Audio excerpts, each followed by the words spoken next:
Well, I'm happy with it. It took, if you saw the time lapse that I hopefully will stitch in this guy. I'm holding the I'm holding the top. Just give me a sec.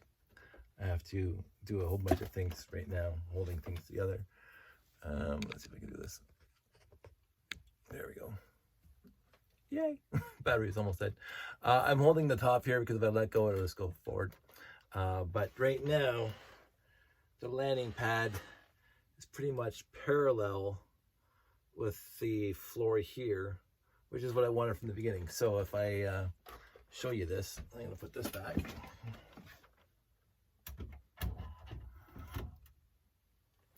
So after all that working out of geometry and stuff,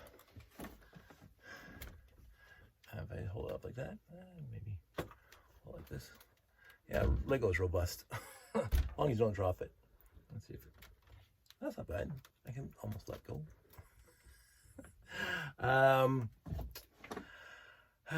Let's just do this. Flip it right over.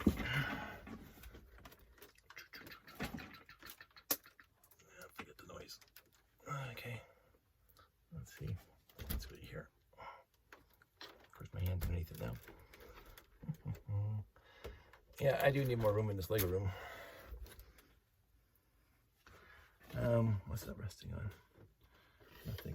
Okay, let me just pull it back here. Turn it that way so you can see it. Get my handy dandy RCX, which right now is just a way of lifting up the done. Interesting. Anywho, the pointer. I'm gonna use the pointer. So here it is, a long bar, the long 24, whatever the hell, the 32. I don't know how long these things are. They're long enough. So it goes from this base here, it goes to a 4L axle, to a 3L joiner, to a 12L axle, to a 2L joiner, to the 32. I think there's a 32. I don't have a base plate near me. Oh, there's one right here. Yeah, 32. 32. So 32 plus 12, so that's 44, 45, 46, 47, 48, 49 studs to get from here to here, and a couple cross braces going up and down. Now again, I am not an engineer at all. I just play one on television. Originally, when I pushed down on the land, now nothing's gonna be pushing on the landing pad as hard as I was just pushing on it. So Galaxy Explorer is quote unquote light enough. I had the 10497 on here. I don't know if you saw that. It was perfectly fine. But first, these two beams started pushing apart, and so I put the 8L Technic plate there, the 1x8 Technic plate with the holes inside that we used to use for steering. And then what happens is that if you press on it, you'll see that these guys will go sideways. And this is why engineers will put X's in here to stabilize the back and forth. Like this is just the force this way, obviously the force along the L axis, the long axis, what I'm gonna call it. But still, they will go sideways like that, right? And this is why you cross brace them with an X. I don't have the ability to build an X, and nor do I need to, because that's when I was really pushing on the landing pad to see how much weight it would take. But this, the way it is, so I will have to definitely brick link order because I only have 6. I'll need 8, so I need 2 more of these 32L axles. The rest of the pieces I have in abundance. And then the cross braces going back down to here, 12 and a 6. I was trying to fit a 4 in there, but it wasn't working out with the geometry, but this is perfectly acceptable. I'm perfectly happy. This thing can come off and on pretty easily. So for taking apart, this thing would come right off.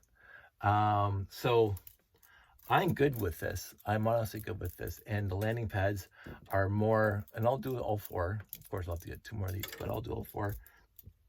And I won't have to worry about taking it apart like I did this one, because I was trying to put see if I could put the Technic brick down here for it to connect, to have a more acute angle. But in the end, I think this is perfectly fine. Now, looking at it, there is a slight bow to it. So I would imagine over the years that these 32 axles are going to get bent, but they're bent anyway. So, and my bend is a lot less severe than the bend that was already in these axles when I got them. So in the end, that was a good build. That was a good evening of trying out different things. That was one evening instead of across multiple evenings, which I sometimes find annoying. I just have to now, as I say, get 2 more axles like that, 32L, and then build all this on these other 3 sides. And then I'm going to have all 4 landing pads in here, and I'm going to give it a shot. And I don't think I'll be able to fit on my desk because it'll just be too big for that. But I'll see what I can do. But I'm happier that I got that fixed now. Better than it was before, which is all I ever wanted. Everything I want to do from going forward is to improve it. I put that on the ends here. Because if and when I do my next show, wherever that show is, I'm just going to find the video. I love having... All my pull aparts are red. So at a show, you won't pull off that black one. You guys don't pull off that black one. So, and parts are falling out. So anyway, I'm gonna go to bed. This was a lot of fun. I enjoy the physics of it, the architecture of it, and this is a lot less obtrusive, visually obtrusive than the studless beams, because the studless beams would not fit, so you have to make them too wide. So all of a sudden you have 2 studs wide going all the way down. So that's it. That's all. Short video this time, including the time lapse. So I'm not gonna alternate between short and long. I'm gonna try to I talk until I'm done talking, and right now I'm done talking. So that's it. That's all. I'm going to bed now. Everybody out there, stay safe, take care, and I will talk to you soon.